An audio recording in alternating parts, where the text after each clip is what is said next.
Bom dia, tá? Boa tarde. Vamos estar dando início aqui à nossa aula, tá? Na aula de hoje a gente vai fazer correções sobre as atividades que a gente já havia estudado algumas aulas atrás. Então, peço que vocês fiquem atentos aqui. Nós vamos resolver a atividade da página 7, os 4 exercícios referentes à parte inicial dos tipos de energia que a gente iniciou na semana passada, tá? Então, seguinte... Vamos lá, questão 1. Analise as seguintes frases e seus contextos e explique o sentido da palavra energia em cada uma delas, tá?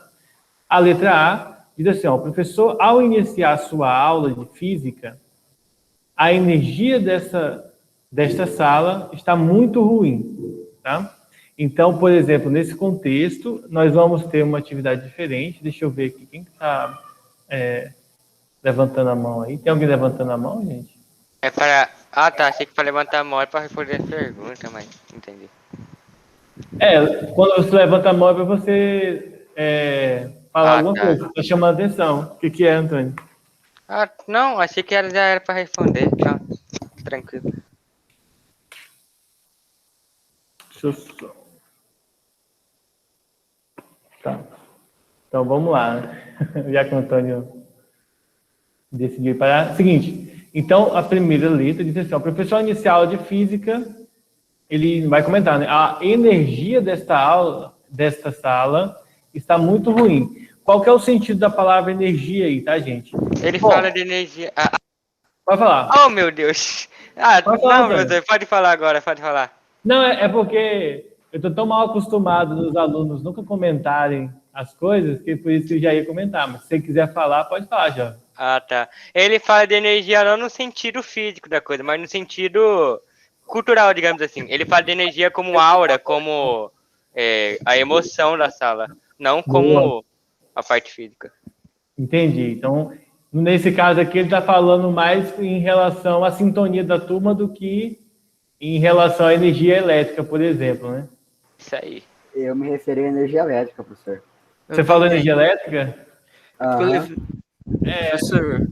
Professor, no meu caso que eu também respondi elétrica, porque eu pensei que talvez ele estivesse reclamando, por exemplo, tá em meia fase a luz, tipo, não tá funcionando legal. Daí eu levei em conta nesse pensamento, nessa linha de raciocínio. Mas nesse caso aqui...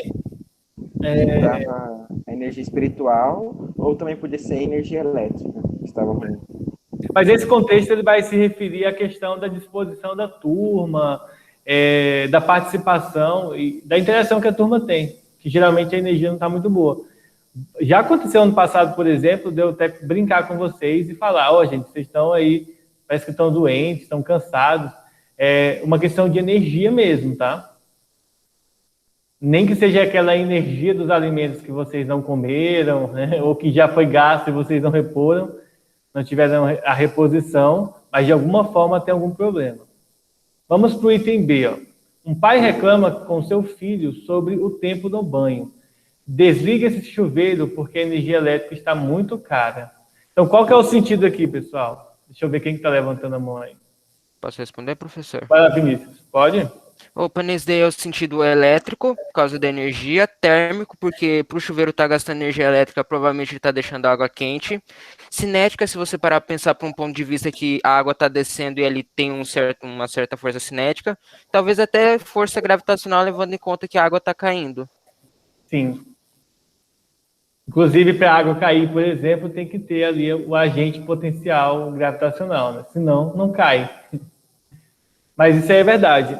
No primeiro sentido, tá, gente? Na letra A, o sentido não é em relação à energia elétrica, mas na letra B, é pura e exclusivamente desperdício de energia elétrica, tá? Como o Vinícius comentou aí, há essa interação entre os outros tipos de energia, mas no final da conta, a única coisa que o pai está preocupado é com o desperdício em reais da energia elétrica que o filho está fazendo. Por exemplo, aqui você não vê ele comentando que a água está cara, né? Então, meio que ele não está preocupado com o valor da conta de água, somente com o valor da conta de energia. Então, é um detalhe aí a mais, tá? Na questão 2, nós temos o seguinte, é comum encontrarmos nos aparelhos eletrônicos os termos energia, ou trabalho útil para denominar uma fração da energia total utilizada.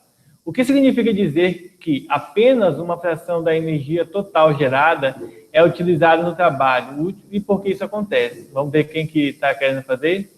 Posso responder de novo, professor? Deixa o Samuel dessa vez. Opa, ok. Quer dizer que só uma pequena fração, quer dizer, só uma pequena parte da energia foi realmente utilizada pelo eletrodoméstico. A outra parte se dissipou em outras formas de energia, talvez de calor e sonora, entre outras. Mesmo. Também. A maior, digamos assim, o maior meio de dissipação de energia é o calor. Não sei porquê, mas todo equipamento eletrônico, tá, gente? Ele desperdiça energia, ele tem sua energia, parte da sua energia dissipada por meio do calor. Por isso que, por exemplo, um celular, um notebook que deveria ter uma duração de 15 horas, por exemplo, ligado, ele acaba ficando somente 8 horas ligado, né, no caso do celular, por exemplo, porque ele esquenta, e aí parte dessa energia é brutalmente dissipada através do calor, tá? Então, bem colocado aí pelo Samuel. Questão 3. Cite um equipamento que você conhece para cada uma das transformações de energia listada a seguir. Então, vamos lá para o primeiro. Transformar energia elétrica em energia cinética. Lembrando, gente, energia cinética é energia associada ao movimento. Alguém aí quem tem algum exemplo? Ventilador? Ventilador, boa. Quem mais? Ele Moto, tá levantando a mão. Moto andando. Moto? Só se for uma moto elétrica. Se for uma moto elétrica, sim. Aí o cara foi longe, hein, professor? Oi? Aí o Thiago foi longe. Liquidificador, pode ser, professor? Liquidificador. O que o pessoal faz bolo com o quê? Batedeira? Batedeira Ovo, né? também é outro exemplo. Ovo transformar em energia elétrica é complicado, Antônio. Ah, cara. Porque a ideia de transformar energia elétrica em energia cinética é você ter um objeto, né, um mecanismo que usa justamente a energia elétrica para poder se locomover de um ponto para o outro, tá? Então, esse aí é o detalhe. Na letra B, nós temos energia química em energia sonora. Esse aqui é um pouco mais complicado, né? Fala aí. Posso responder, professor? Eu fiz uma ideia um pouco meio viajada, mas faz um pouco de sentido. Eu coloquei em tese, por exemplo, um cortador de grama que funciona a partir de gasolina. Que quando tem a transformação da combustão, trata-se de uma energia química, ele vai acabar gerando o som, que acaba por ser uma energia elétrica. Então, meio que, sem querer, indiretamente, acaba tendo isso. Ele transforma energia química em sonora e cinética. No caso, a sonora seria tipo uma dissipação, né? Que, na verdade, que não é o papel principal dele. O que mais se encaixa aí é, por exemplo, um explosivo, uma bomba. Porque ele tem um processo químico, aí ele explode, liberando energia sonora e energia térmica. Boa. A gente tem um exemplo bem simples, que às vezes a gente não pensa, tá, gente? Porque a gente não lembra, ou às vezes a gente não sabe. Gente, a pilha, ele também é um mecanismo, as pilhas de bateria, de celular, de relógio, de notebooks, enfim, pilhas e baterias, elas são mecanismos que transformam energia química em energia elétrica, e essa energia elétrica, por sua vez, pode ser utilizada para transformar também em energia sonora, tá? Nas caixas de som e tudo mais. Então, é outro exemplo de energia química que pode, por meio de algumas, igual o exemplo aí do Vinícius, que por meio de algumas interações, pode eventualmente ser transformada em energia sonora no final do procedimento.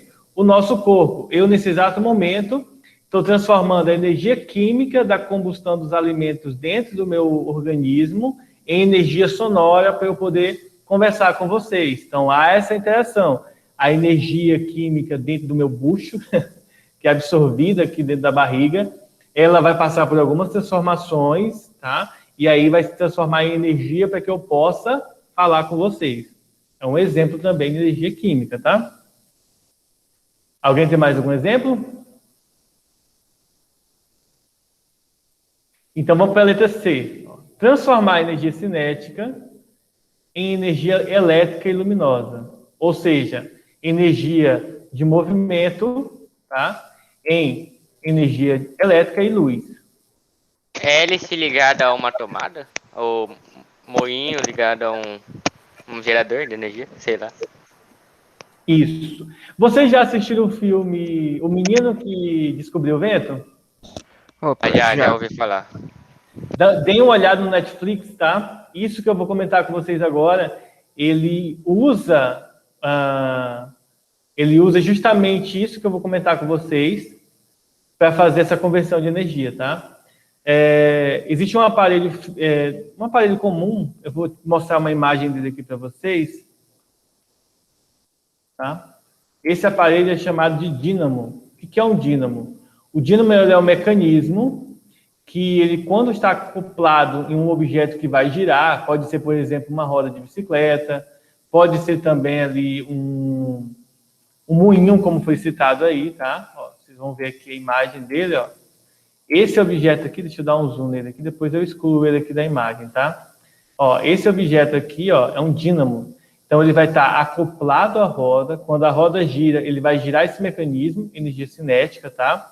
Aqui dentro vai ter alguns objetos aqui que vai transformar essa energia em energia elétrica, que vai ser ligada pelo fio. E nesse fio aqui, vocês já devem ter visto aquelas bicicletas que ficam com a luzinha piscando, que acende farolzinho de bicicleta. Então, esse dínamo aqui usa a energia mecânica da roda, tá? De você pedalar, para transformar em energia elétrica e depois transformar em energia luminosa no mecanismo, tá? Então, é interessante aqui o dínamo por conta dessa interação que ele tem de energia elétrica e energia luminosa, tá bom? Então, o dínamo é um exemplo desse tipo aqui de bateria. Deixa eu apagar aqui. Então, agora vamos para a questão 4. Questão 4 diz assim, ó, descreva as transformações de energias que ocorrem nos dispositivos ou nas situações indicados a seguir. Então, na letra A, nós temos assim, ó, um controle de videogame a pilha, ou seja, o controle do Xbox. Qual que é a energia que está... Qual que é a transformação predominante? Vai lá, Vinícius.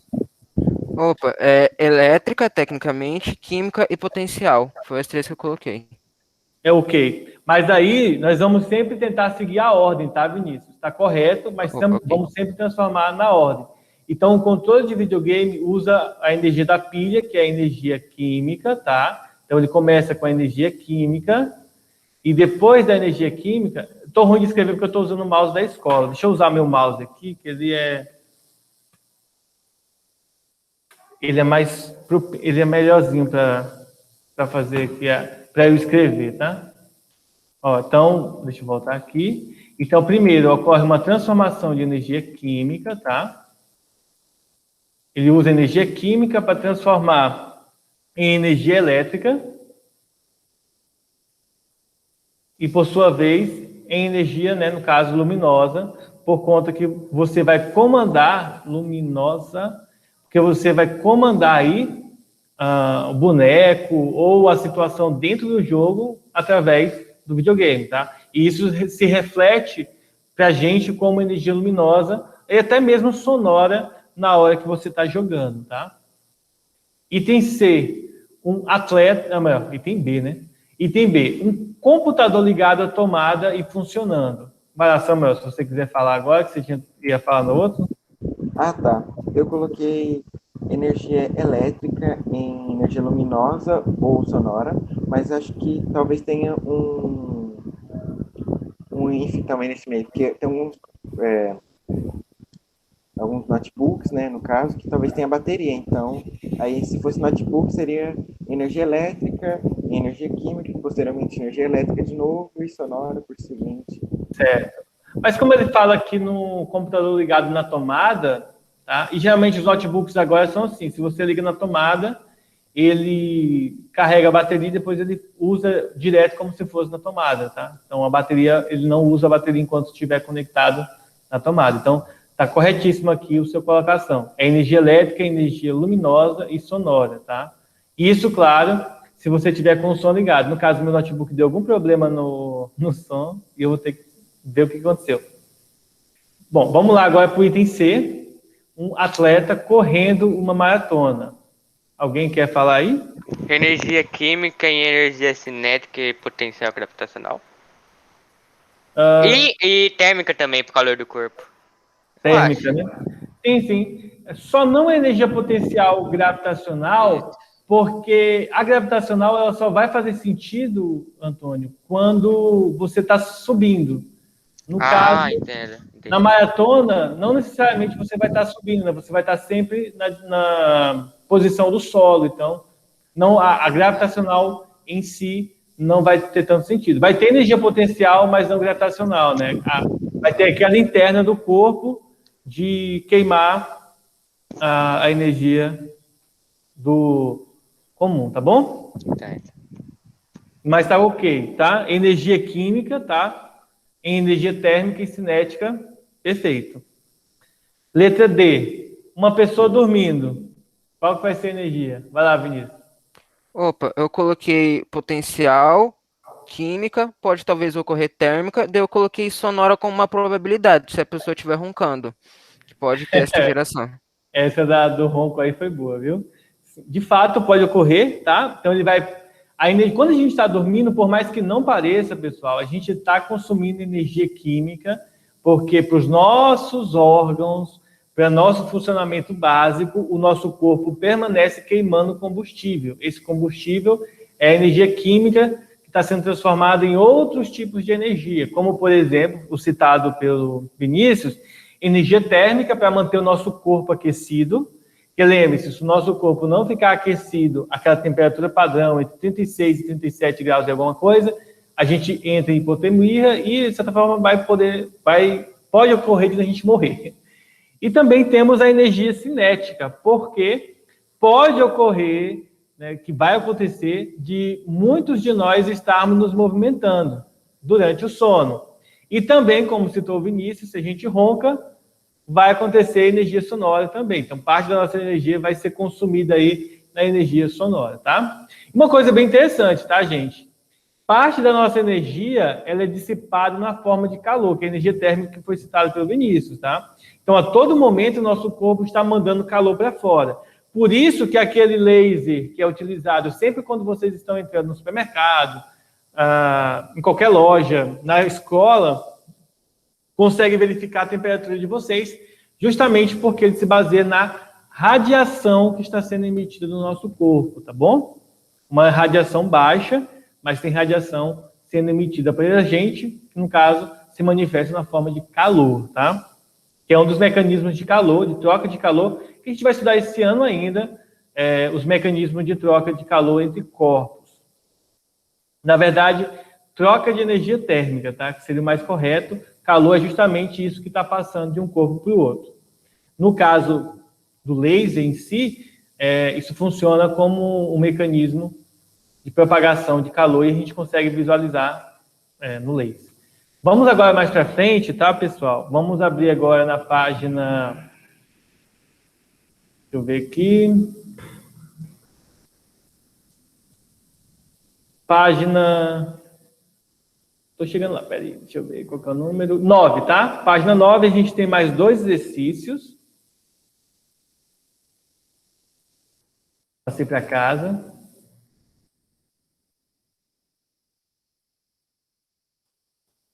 Vou printar aqui e mostrar para vocês, tá? Que são os exercícios da parada obrigatória. Essa parada complementar, professor, foi que o senhor enviou no plural, né? A complementar foi a que eu faço com vocês na sala, não é? Essa aí eu me lembro de ter feito ela no plural também.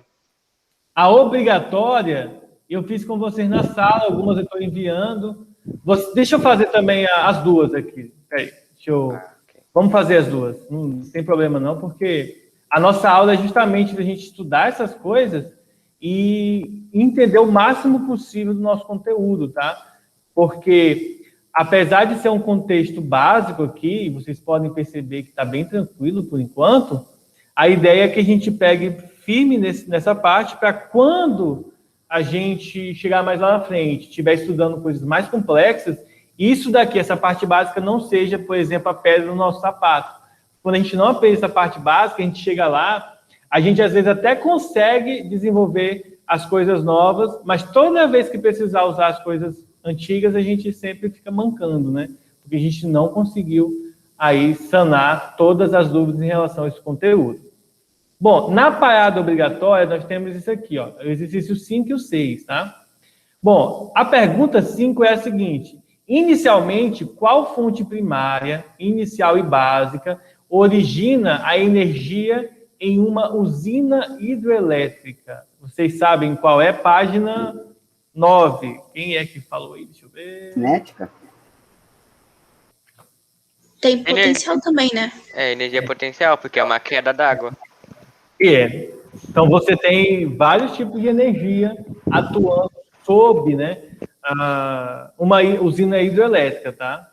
Então, pode ser energia potencial gravitacional, pode ser energia potencial, energia elétrica, tá? Tem vários tipos de energia. A pergunta não é quantas podem ser, né? Mas a gente tem que focar no seguinte: qual é a inicial? Potencial? Tá. Vamos reler só aqui, ó. Inicialmente, qual a fonte? A pergunta, desculpa, tá, gente? Eu acho que vocês não entenderam, né? A pergunta não é qual é a energia, mas sim qual a fonte primária. Posso dar um chute então, professor? Pode? A fonte seria a água? A água? É. Alguém tem mais aí? A gravidade? Gravidade.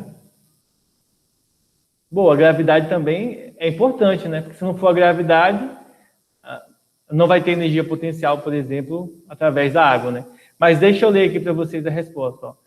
A fonte primeira de energia que possibilita o funcionamento de uma usina hidrelétrica é a energia solar, responsável pelo ciclo da água que abastece os reservatórios, tá, gente? Então, não é nenhuma dessas duas. O que primeiro possibilita a fonte, né, de energia de uma usina hidrelétrica é a energia solar, que é responsável pelo ciclo da água, tá? Entenderam? É o Sol. Não.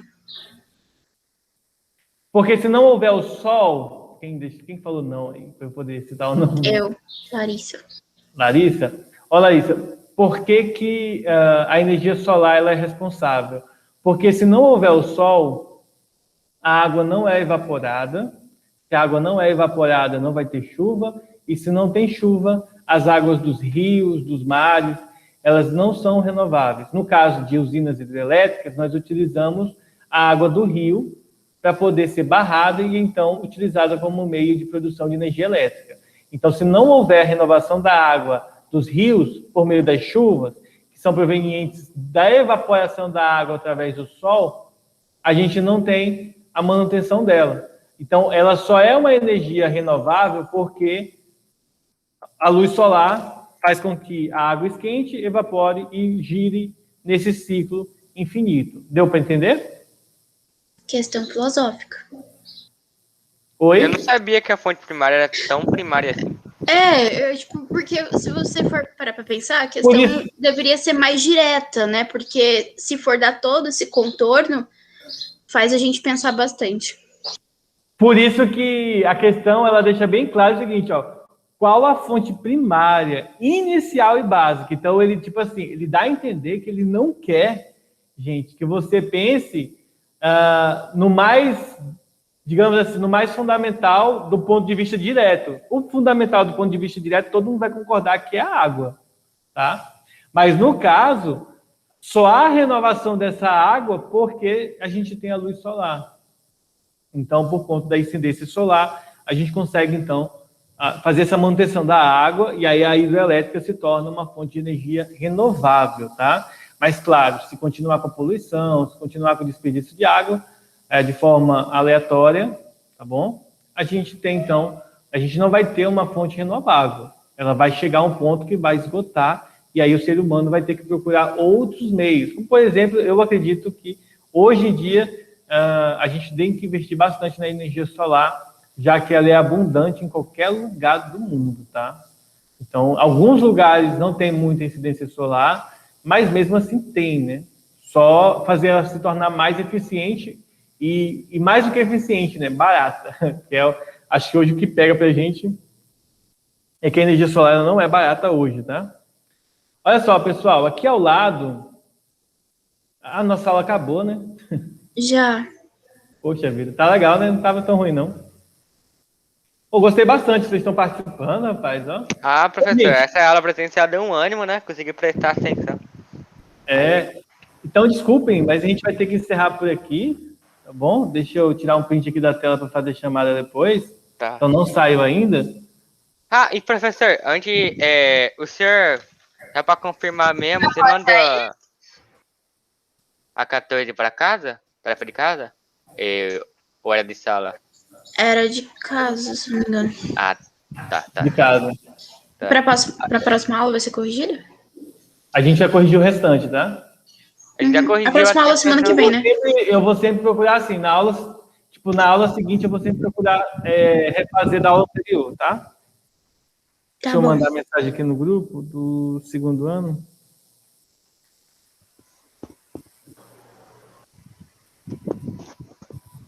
Então, pessoal, vamos lá que a Silene já está esperando vocês. Tchau, professor. Obrigado Tchau, pela aula, professor.